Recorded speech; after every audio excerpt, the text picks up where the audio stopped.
So I just saw Nickel Boys. Let's talk about it.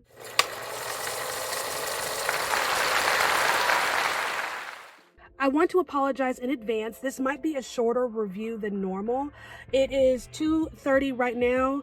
I'm hungry and I need to be at church by 4. So Nickel Boys, this is a 2024 film. This is one of the Oscar contenders. This is supposedly one of the best films of the year, directed by Ramel Ross. This is based on a novel called The Nickel Boys, which is inspired. I don't want to say inspired by, that's a terrible word concerning, considering the subject, but it's based on a real boys reform school in Florida that was shut down several years ago, and there was huge investigations about this school where they found unmarked graves. There was allegations of all kinds of abuse, and this story is about two boys, Elwood and Turner. We start with Elwood, who lives with his grandmother, and he is falsely accused of stealing a car.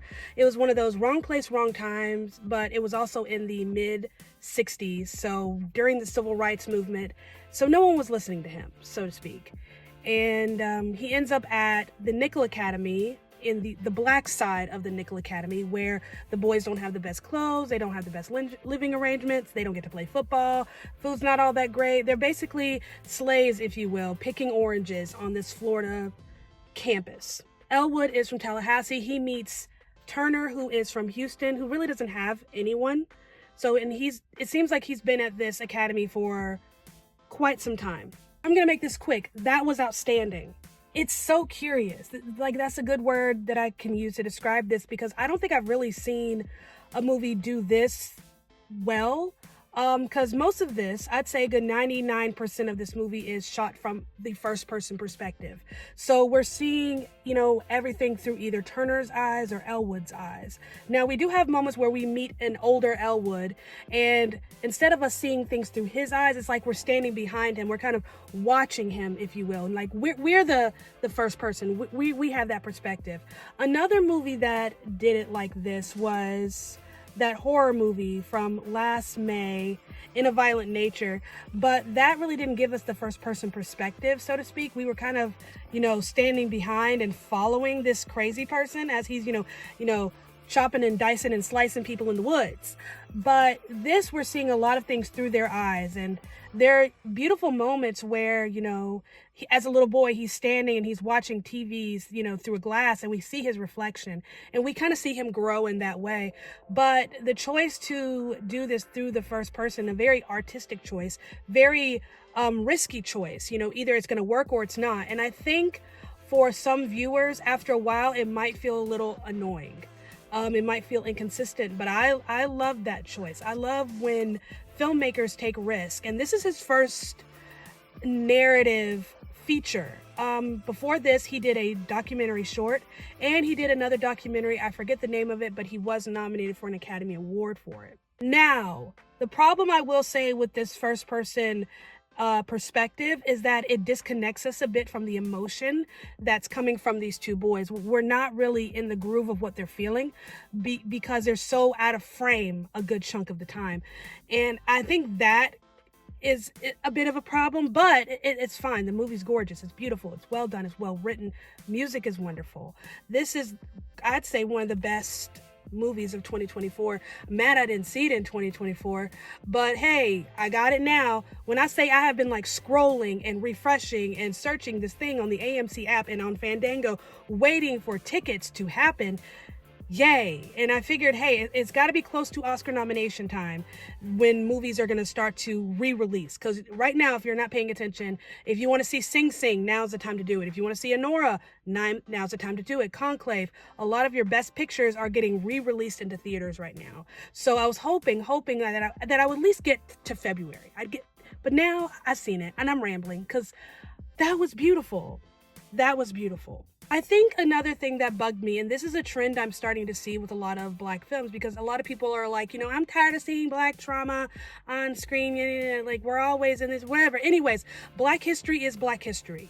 And the thing about our Black history is that it's a violent history. It's a traumatic history. We went through some things. We survived a lot of things. And I don't see the point in skirting away from that if we're going to take our history and put it on screen. Now, this is, a fictional story based on true events.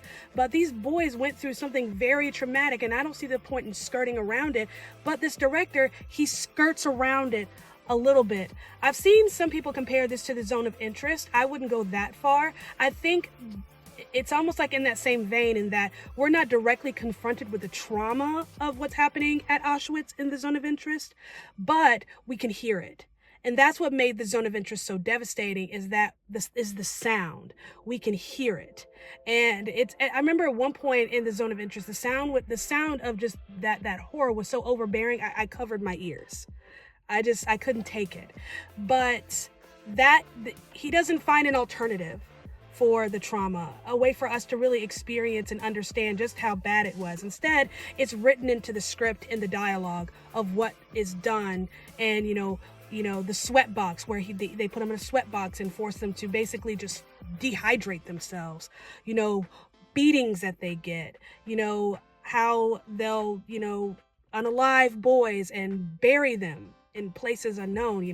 We jump to the future where we see they found these unmarked graves, but he doesn't really confront the trauma head on. He avoids it, and instead we're just kind of left with these boys as they kind of just emotionally and mentally deteriorate, so to speak. But I think had he confronted the trauma head on and just, let it do what it does, this would have been much more powerful. It's powerful on its own, but the punch would have hurt more, if that makes sense. I want to see more Black filmmakers. I want to see more Black films, but I don't want us to be afraid to confront our trauma, our pain, our history, and the reality of it. Like, as we get more opportunities, we have an opportunity to take ownership of our history instead of shying away from it.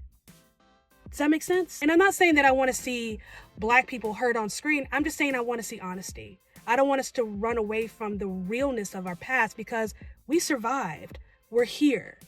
And our story in its fullness deserves to be told.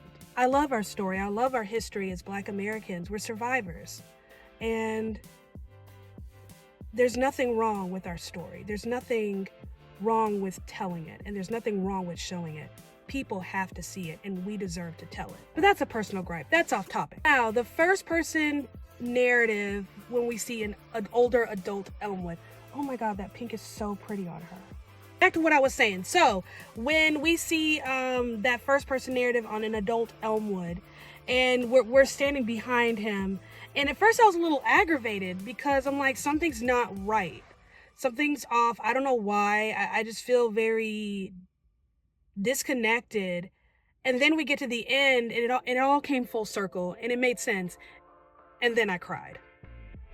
That's when I cried. Solid 9 out of 10. Like, I can't be mad at it at all. Thank you for listening to me rant and rave about yet another movie. So that was The Nickel Boys, directed by Ramel Ross. Let me know if you're able to see it while it's in theaters. Don't forget to like, comment, and subscribe. I love you. You're amazing. And I'll see you next time.